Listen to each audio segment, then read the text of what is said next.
please call the roll. Mr. President, All right, if I could ask the senator from District 8 to join me at the rostrum this morning. We will have a member-provided invocation from our distinguished senator from Baltimore County. Members, please rise for the invocation. Can I take this off now? I have to leave this one. I'll leave it on. Good morning. Everybody's awake? Okay. For everyone that knows me, I'm not a big preacher, if you didn't know. So I knew yesterday's prayer was just so beautiful, and the voice was just so good. So I have to do it my way. Oh, that could be a song too, couldn't it? But this is just a little, God is like, it's called. God is like Coca-Cola. He's the real thing. God is like Southwest. He makes the going great. God is like General Electric. He lights your path. God is like a Bear aspirin or Tylenol or ibuprofen.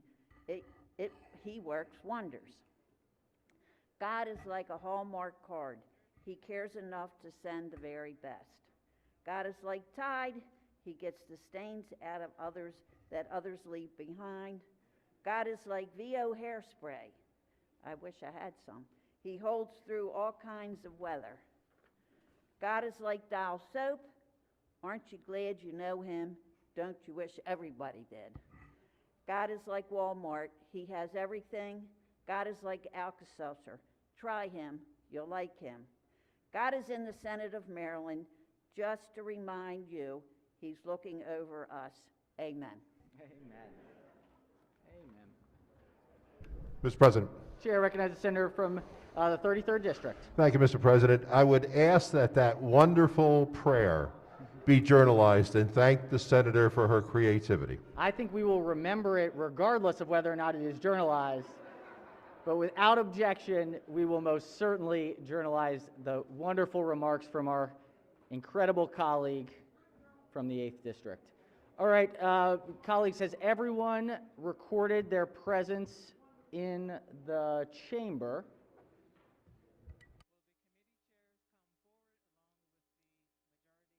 Okay. All right, if so, the clerk will take the call. With 46 members in the chamber, the Senate of Maryland is now in session. Senators, I am extremely excited. So, last year we had a tough year of trying to do the remote. We had some incredible technology fixes that we were able to get it done via the video screen, and we tried to hold on to that Senate feel, and I am so pleased that we are able today to present a resolution to somebody that is not only just deserving, but is just truly remarkable, has done incredible things, and I think it's there's no better way for us to be able to celebrate the return of the resolution and the things that make the Senate so special. And so we'd love to ask if we could have Ms. Thorpe please join us with her guests. We have today with us Ms. Keisha Thorpe. With her, she has Christopher Evans, the CEO of the Prince George's County Public Schools, Monica Goldson. She's joined by a photographer, Randall Pike, and her daughter, whose name, actually I'm going to have you go right to the front first. And so you go right into the middle, right over here.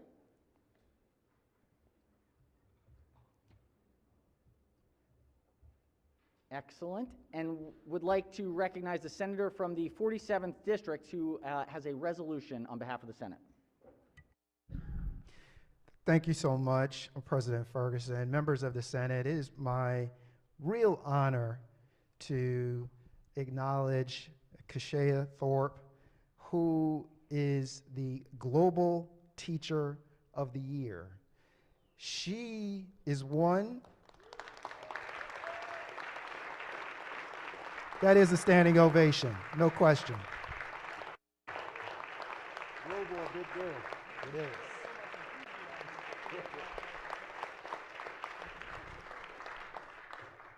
Let me explain this Global Teacher of the Year. She was one of 8,000 people from 124 countries who was selected as the Global Teacher of the Year. This is related with the Nobel Organization.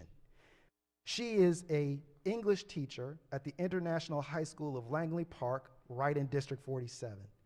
I am so proud of her.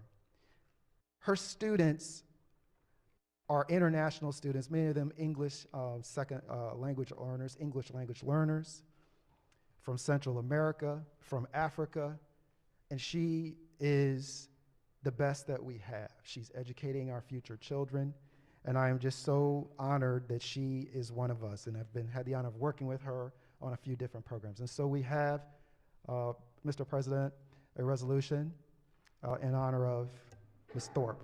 The clerk will read the resolution in full. Be it hereby known to all that the Senate of Maryland offers its sincerest congratulations to Kashia Thorpe in recognition of winning the 2021 Varkey Foundation Global Teacher Prize.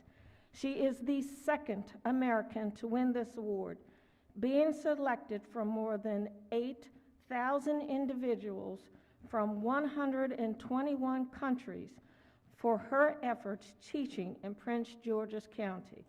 The entire membership extends its best wishes on this memorable occasion and directs this resolution to be presented on the 7th day of December 2021. Congratulations. The clerk will call the roll. Mr. President, Has everyone recorded their vote? After those have recorded their vote, if we could ask the senators from Prince George's County if they would like to come up and join in a photograph. And I am so sorry, Ms. Thorpe. I said Kashea. I am so sorry about that. I wrote it wrong on my notes. All right. As we are gathering for the photo, we can take the call. With 46, unanimously, the Senate of Maryland is celebrating an incredible leader for here in the state of Maryland, the 2021 Varkey Foundation Global Teacher Prize for Kashea Thorpe. Congratulations.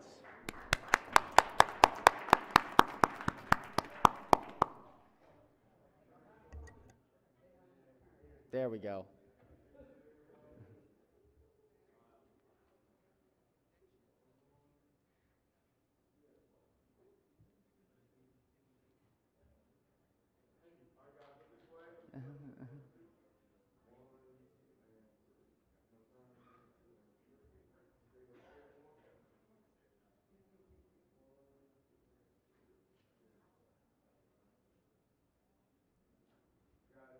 Wonderful. And Ms. Thorpe, if, as you are giving your greetings, we would love to have you come up if you have just a moment to give us a few remarks.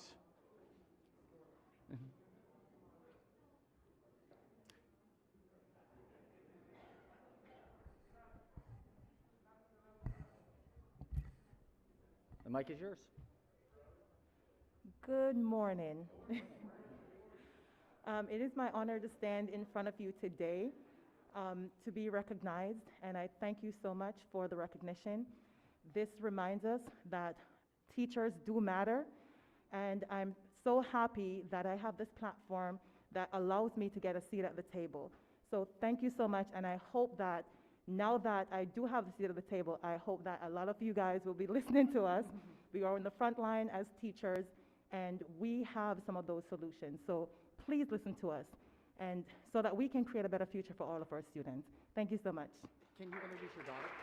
Yes. And of course, I'd like to introduce my daughter, Jakai Randolph.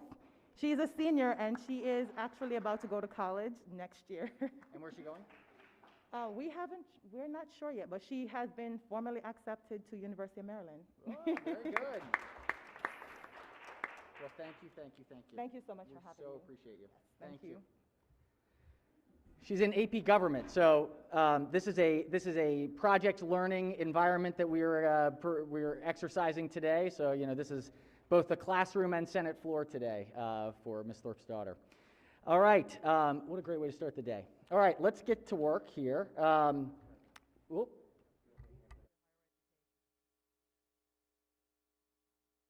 All right. We've got a introduction of bills. Clerk will read the bill. Senate Bill 7, Senator Huff, Motor Fuel Tax Rates, Consumer Price Index, Adjustment, Repeal, Senate Rules. All right, Senators, we have, I thought we'd have a little bit more work today than it turns out that we have right now, which means we may have some more work coming this afternoon. We got through a lot of, we were very, very efficient yesterday with the Senate bills. What we have today are the House bills that have been sent back to us. There are less than we thought there would be, but they're working hard over there. So we are going to play it by ear about what the calendar will be today. Regardless, we will likely be in a pro forma session at night to receive anything that comes throughout the day. We're going to make a decision kind of midway through whether or not we come back this afternoon, and we'll see what we do. We have about 7 bills at the moment, so we're going to go through those one by one. They're all House bills, so they're not on individual calendars. So we'll just we'll see how quick we are, and I don't think we have a long floor morning. We'll see how it goes, though. All right, so let's go to the first bill. We have a message from the House. The clerk will read the message. Ladies and gentlemen of the Senate, the House of Delegates has voted to override the governor's veto of House Bill 133, 2021 RS. Said bill is sent to you for your consideration by order of Sylvia Siegert, Chief Clerk. Message having been read is ordered journalized. Clerk will read the bill. House Bill 133, Delegate Corman, State Finance and Procurement, Appropriations Reductions, Board of Public Works, Budget Reduction Clarification Act. Shall the bill pass notwithstanding the objections of the Chief Executive? All right, Senators, this is House Bill 133. Question before the Senate is, shall the bill pass notwithstanding the objections of the Chief Executive? A green vote will be to override the governor's veto. A red vote will be to sustain. Any discussion? If not, the clerk will call the roll. Mr. President, Has everyone recorded their vote? Anyone wish to change their vote, explain their vote? If not, the clerk will take the call. With 31 votes in the affirmative, House Bill 133, having received a supermajority, the governor's veto is overridden and shall pass, notwithstanding the objections of the Chief Executive. The clerk will read the message. by the Majority Leader, ladies and gentlemen of the House of Delegates, the Senate of Maryland has voted to override the governor's veto of House Bill 133. Said bill is returned to the House herewith, having been enacted under Article 2, Section 17 of the Constitution of Maryland by order Nicole M. Alexander, Secretary of the Senate. All right, message having been read is adopted. Chair recognizes the Minority Whip. Mr. President, thank you. I know we are kind of going as we go here, but it's not on our computers. So that last one did pop up, but there's no way for us to really track what's happening next on the computers. So I don't know if there's an agenda, a printed agenda, or it's a message. Yes, right. So the issue here is this is our sine die problem too. Okay. They are they are overrides that are not in the system until we read the message across. But these are overrides that we still have to vote on now. So Agreed. I mean, we have a list of what we've received thus far. Glad to pass that along, and I think that would be helpful for us to just be able to look ahead so we can be sure. ready. I think so. How about we do this? We have, let's see, we've got. Why don't we do? We know which ones we have.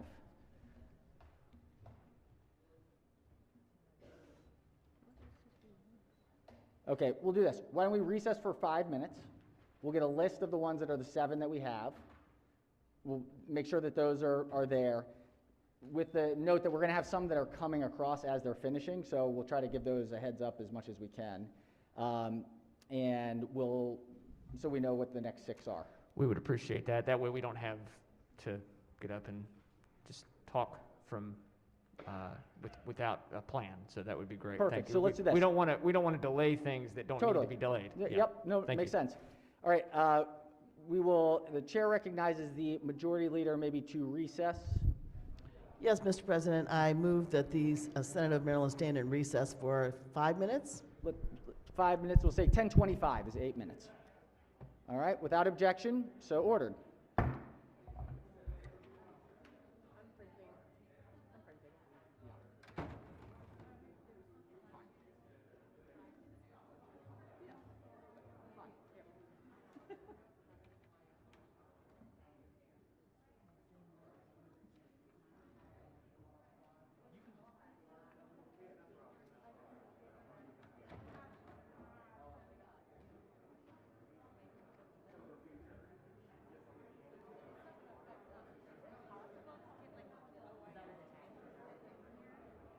They're in the lounge. They should be in the lounge right now because they have to help members. Right, no, that's why I thought it'd be easier for, because they keep asking me to fix theirs. Oh, I can. We've been trying to keep I mean, the number of that's people fine on if the that- floor or down just- to just tell them to keep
Call the Senate back to order.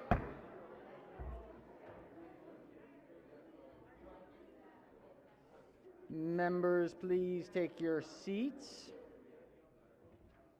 Do we have everybody? Maybe do we need to ring the bells quickly? Let's do that quickly just to.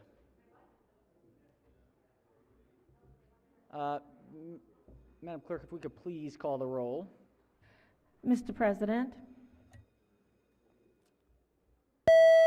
Has everyone recorded their presence? All right, clerk will take the call. With 46 members in the chamber and a quorum being present, the Senate of Maryland is now again back in session.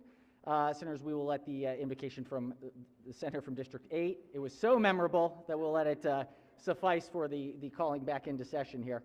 All right, let's go back to where we were. I don't believe we'd read the message, so let's go ahead and have the clerk read the message for the next House bill. ladies and gentlemen of the Senate, the House of Delegates has voted to override the governor's veto of House Bill 464, 2021 RS. Said bill is sent to you for your consideration by order Sylvia Siegert, Chief Clerk. Message having been read is ordered journalized. Madam Clerk, if we could please call the bill up for consideration. House Bill 464, Montgomery County and Prince George's County Delegations, Maryland National Capital Park and Planning Commission, mandatory referral review, Montgomery County, Prince George's 10121. Shall the bill pass, notwithstanding the objections of the Chief Executive? All right, Senators, before the body is House Bill 464. The question is, shall the bill pass notwithstanding the objections of the Chief Executive? Green vote will be to override the governor's veto. A red vote will be to sustain. Any discussion? If not, the clerk will call the roll. Mr. President, Has everyone recorded their vote? Anyone wish to change their vote? Explain their vote? If not, the clerk will take the call. With 31 votes in the affirmative, the governor's veto is overridden. The clerk will read the message. by the Majority Leader, ladies and gentlemen of the House of Delegates, the Senate of Maryland has voted to override the governor's veto of House Bill 464, 2021. Said bill is returned to the House herewith, having been enacted under Article 2, Section 17 of the Constitution of Maryland, by order Nicole M. Alexander, Secretary of the Senate. Message having been read is ordered adopted. We have another message from the House. Clerk will read the message. Ladies and gentlemen of the Senate, the House of Delegates has voted to override the governor's veto of House Bill 1003, 2021 RS.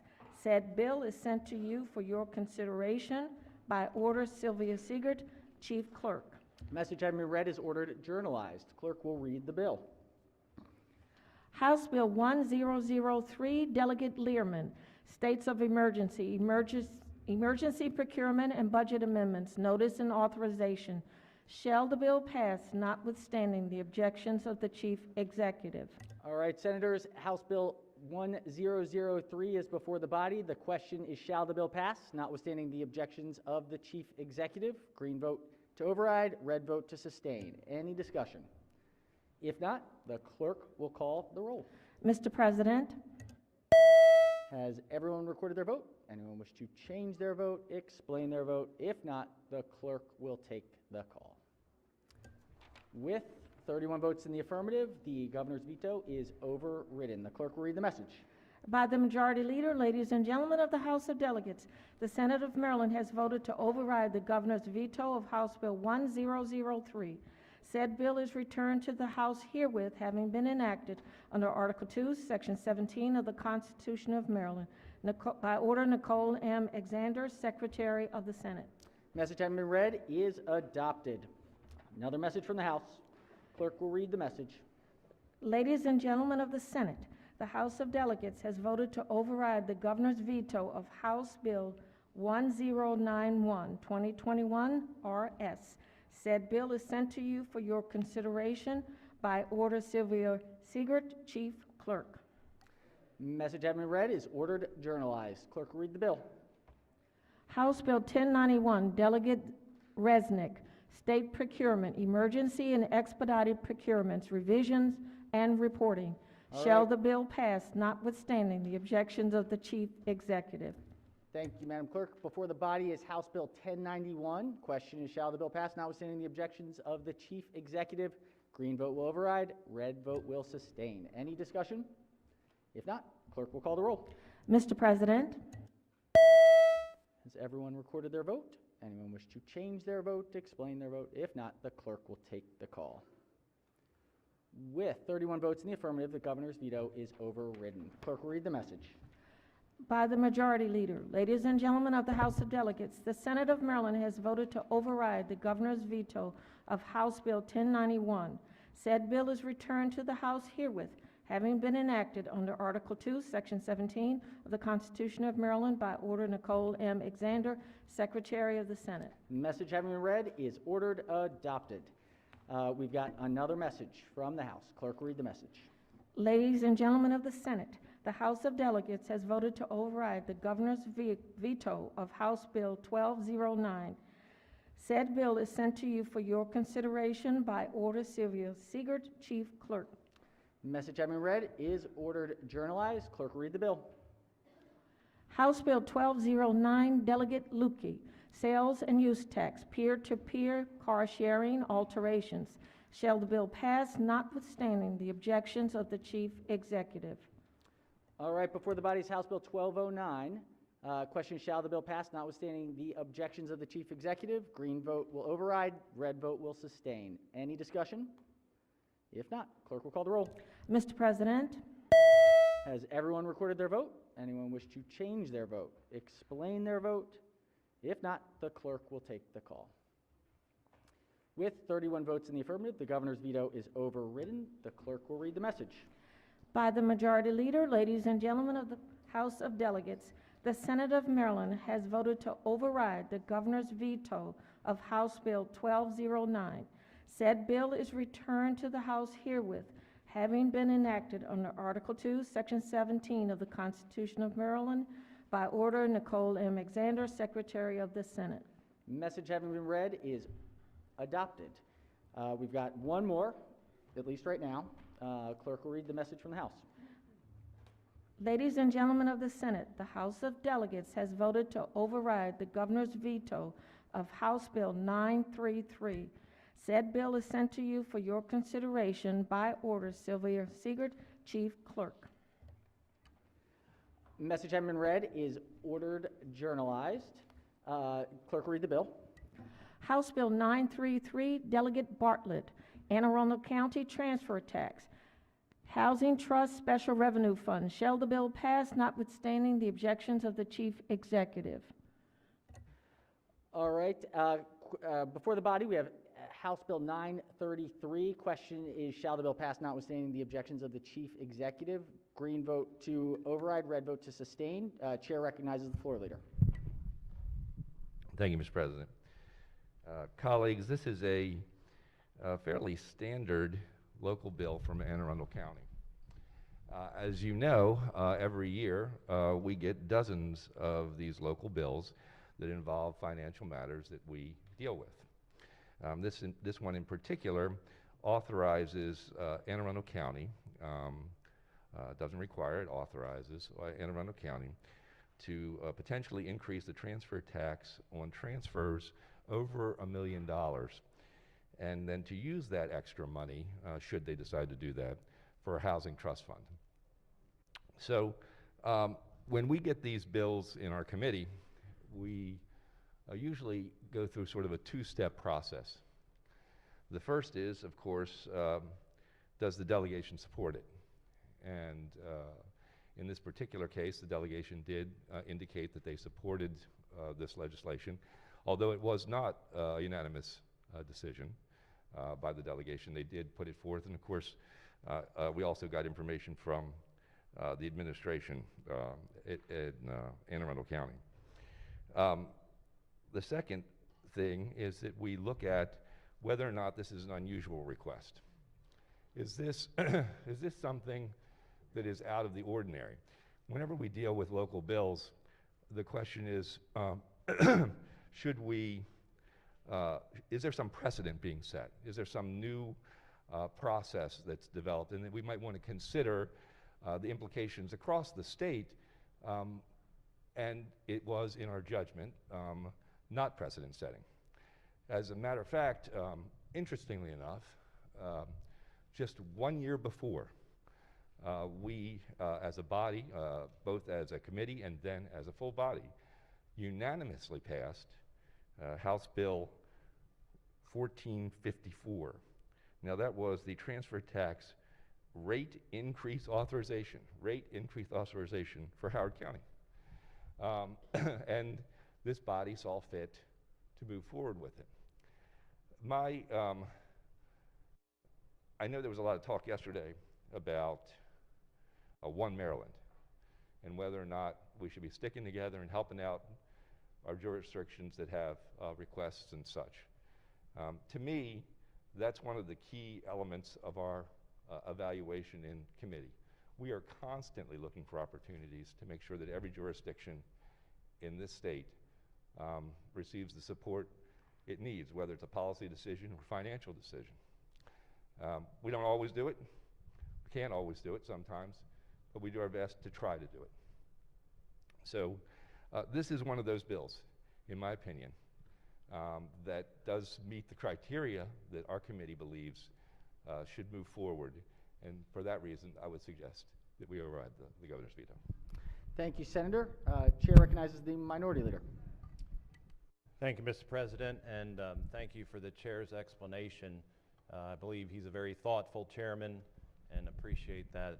This is really dealing more with a delegation issue. Why arise? It was a 3-2 vote, a 1-vote swing difference on whether we should recommend this to the full body. And talk about out of the ordinary, well, you go locally, this is out of the ordinary for Anne Arundel County. So that's part of the reason I'm getting up. The main opposition is that Marylanders, and specifically Anne Arundel County, are taxed enough, and we don't need giving politicians unlimited taxing authority.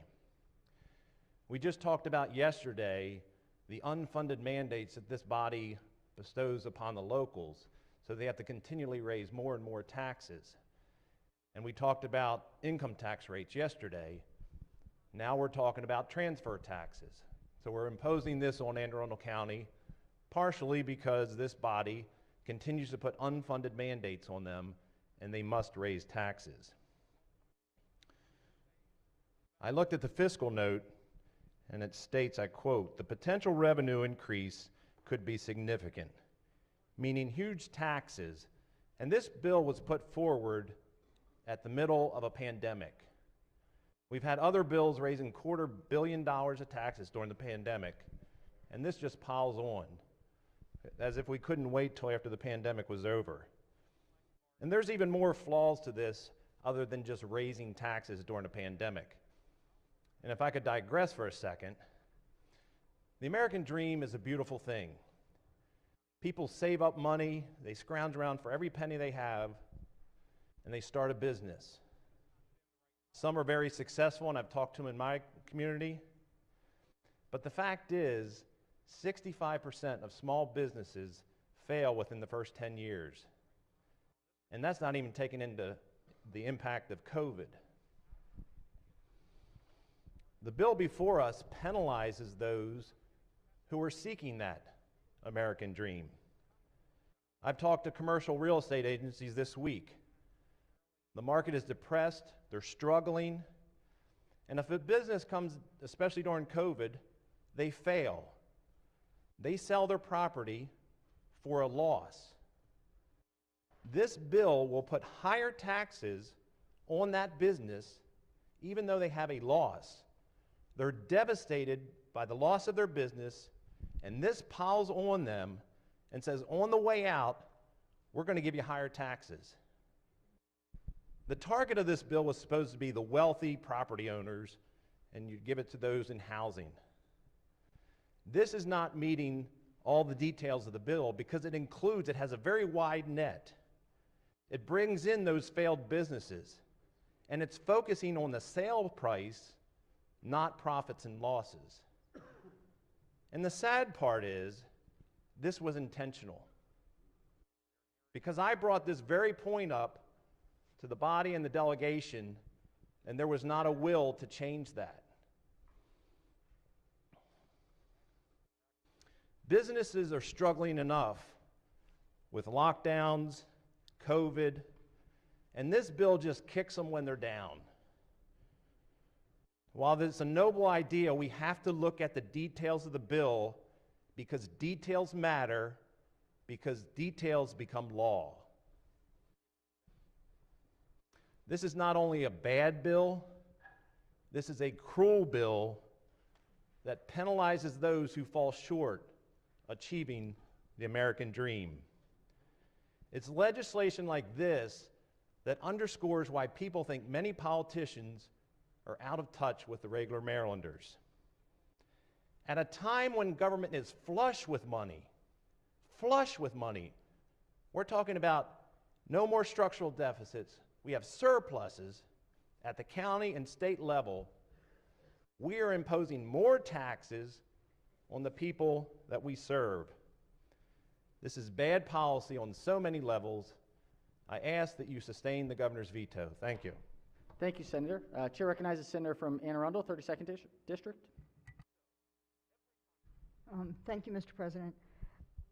You know, our previous speaker talked about the American dream, and that's exactly what this bill is focused on. If we pass this enabling legislation, the county will then have to vote if there will be an increase, how much the increase will be. I've heard the number 0.25%, but that money will go into Affordable Housing Trust Fund. That's something I worked on when I was on the council in like early 2000s. Anne Arundel County has not done a good job of providing affordable housing, and it is the American dream. So I ask that we override this veto so that our county can begin helping folks that need to find the American dream and buy their first homes. Thank you, Mr. President. Thank you, Senator. All right, any further discussion? If not, question is, shall the bill pass notwithstanding the objections of the Chief Executive? Green vote will override, red vote will sustain. No further discussion. Clerk will call the roll. Mr. President, Has everyone recorded their vote? Anyone wish to change their vote, explain their vote? If not, the clerk will take the call. With 31 votes in the affirmative, the governor's veto is overridden. The clerk will read the message.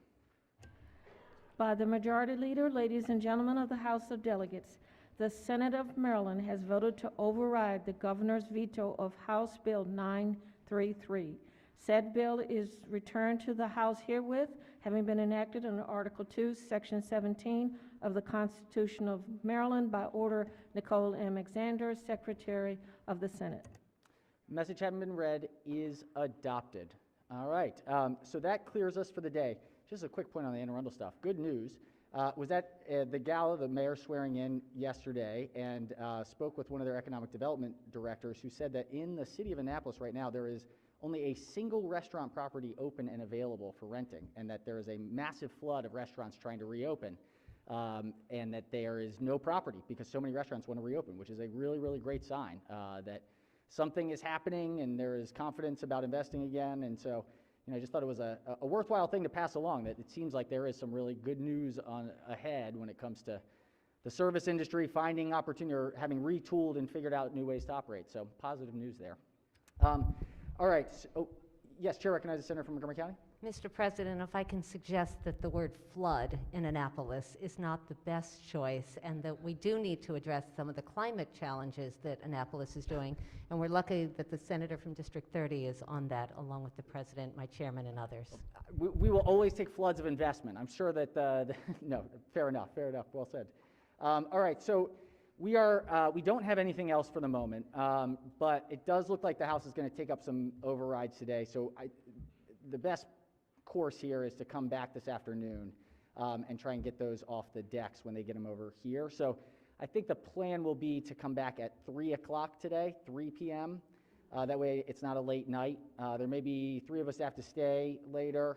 Apologies ahead of time, depending, to just try and receive anything else. But 3 o'clock will be the plan, and hopefully we will be able to get through things pretty efficiently.